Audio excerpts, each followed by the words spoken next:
اعوذ باللہ من الشیطان الرجیم، بسم اللہ الرحمن الرحیم۔ ناظرین اکرام، السلام علیکم ورحمۃ اللہ وبرکاتہ۔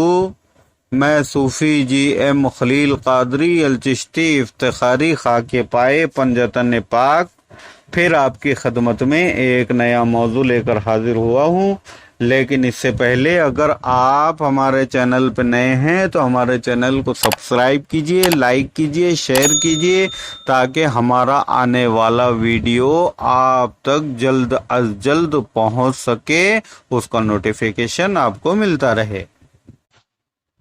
عزیزان محترم، آج ہم جس موضوع پر بات کرنے والے ہیں اس کا عنوان ہے قوالی روح کی غذا ہے۔ حدیث شریف ہے بحوالہ بخاری شریف، جلد نمبر 1 صفحہ نمبر 559۔ حضرت عائشہ صدیقہ رضی اللہ تعالی عنہ فرماتی ہیں کہ عید الفطر یا عید الاضحیٰ کے روز حضرت ابو بکر صدیق رضی اللہ تعالی عنہ میرے گھر آئے اور نبی کریم صلی اللہ تعالی علیہ وسلم میرے پاس جلوہ فرما تھے، تشریف فرما تھے، بیٹھے ہوئے تھے۔ اس وقت ان کے پاس 2 لڑکیاں ڈب بجا کر ایسے اشعار گا رہی تھیں جو انصار نے جنگ بعاث میں پڑھے تھے۔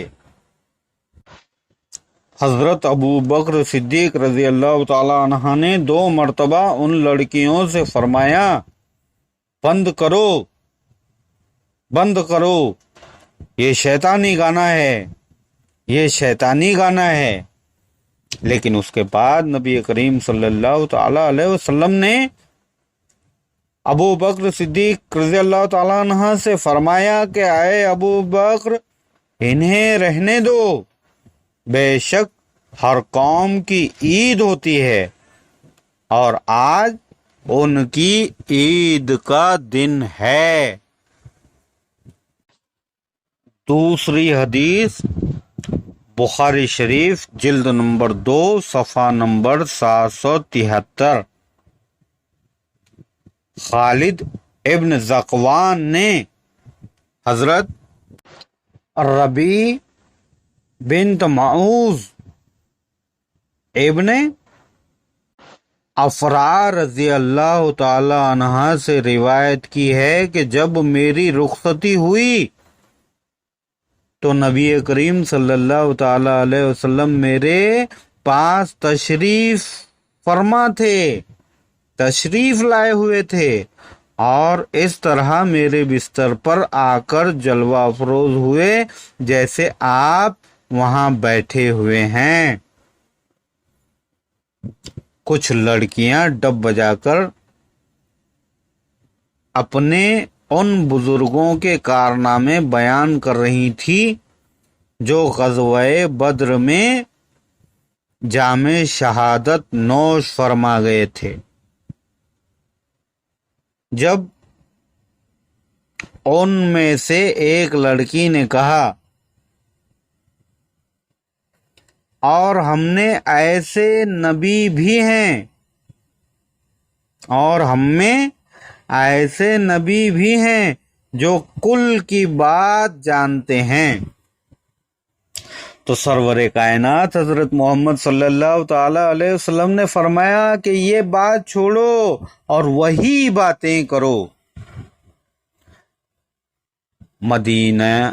مدینہ طیبہ کی لڑکیاں جو ڈب بجا رہی تھی، ڈب بجاتے بجاتے جو وہ شہید بدر کی، یعنی جو شہداء بدر میں شہید ہوئے تھے، ان کے وہ مرثیے پڑھ رہی تھی۔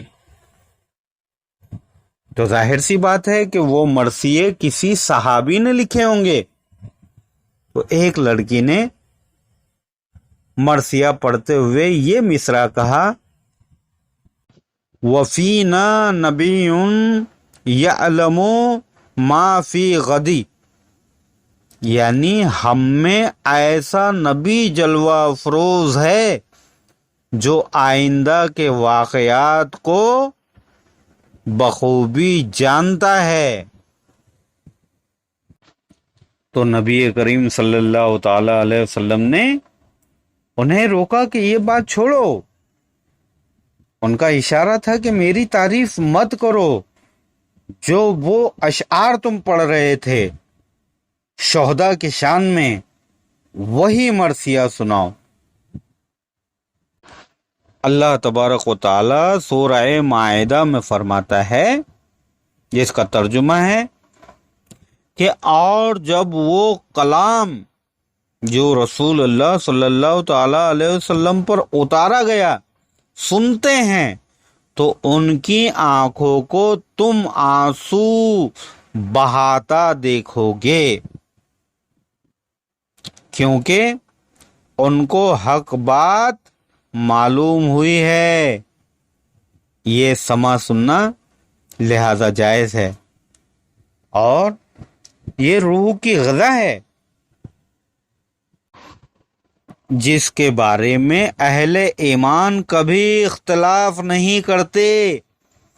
کسی کو اختلاف نہیں ہے، اس کے سننے والوں کے بارے میں یہ فیصلہ کر دیا گیا ہے کہ وہ صاحب عقل اور ہدایت یافتہ ہیں۔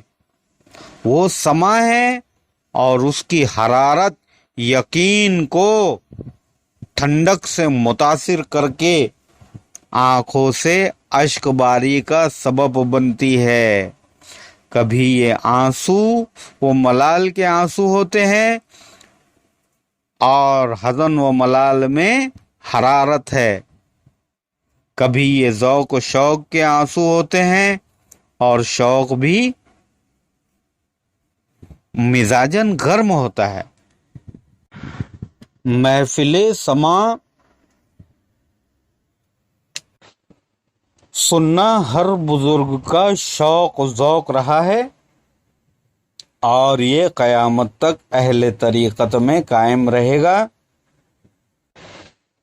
حضرت نظام الدین اولیاء فرماتے ہیں کہ قوال جو ہوتا ہے، قوال کہتے ہیں قول پیش کرنے والے کو، قول سے بنا قوال، جو گا کر اپنے ساز پر قول پیش کرتا ہے بزرگوں کے۔ تو حضرت نظام الدین اولیاء نے فرمایا کہ مسند پہ بیٹھا ہوا شیخ ہر نگاہ، ہر خیال کا مرکز ہوتا ہے، یعنی سارے مریدوں کی توجہ صاحب مسند پہ ہوتی ہے، لیکن قوال اس صاحب مسند کی امامت اس لیے کرتا ہے کیونکہ یہ امامت کا حق اہل اللہ نے اس قوال کو دیا۔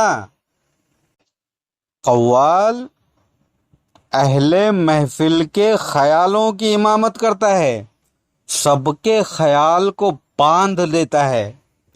تو نظام الدین اولیاء فرماتے ہیں کہ قوال محفل کا امام ہوتا ہے،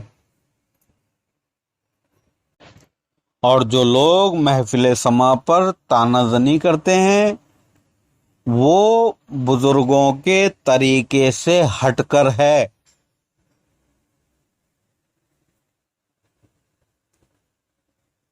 جو لوگ پیر و مرشد کے دامن سے وابستہ ہوتے ہیں تو جس طرح جسم کی بھوک ہوتی ہے غذا، مادی غذا، اسی طرح اللہ والوں کی روح کی بھوک ہے اللہ کا ذکر۔ اب وہ ساز کے ساتھ ہو یا بغیر ساز کے، کیونکہ اشعاروں میں جو تعریف کی جاتی ہے وہ دراصل عاشق ہر تعریف میں اپنے محبوب، اپنے معشوق کی تعریف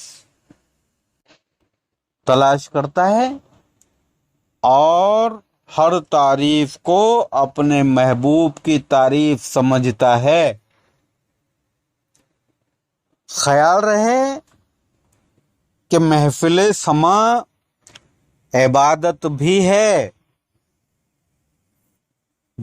یعنی محفل سماع سننا جائز بھی ہے اور حرام بھی۔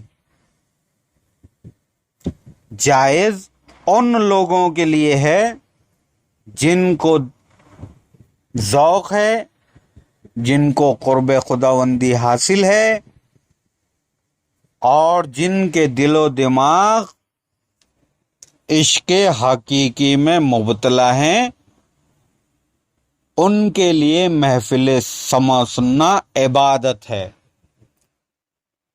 اور محفل سماع سننا حرام ان لوگوں کے لیے ہے جن لوگوں کے دل و دماغ دنیا میں مبتلا ہیں اور جو ہر شعر کو عشق مجازی کی طرف لے جاتے ہیں،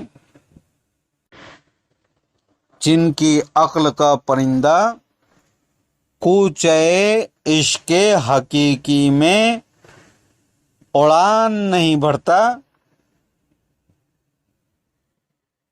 ان لوگوں کے لیے محفل سماع سننا حرام ہے، حرام ہے، حرام ہے۔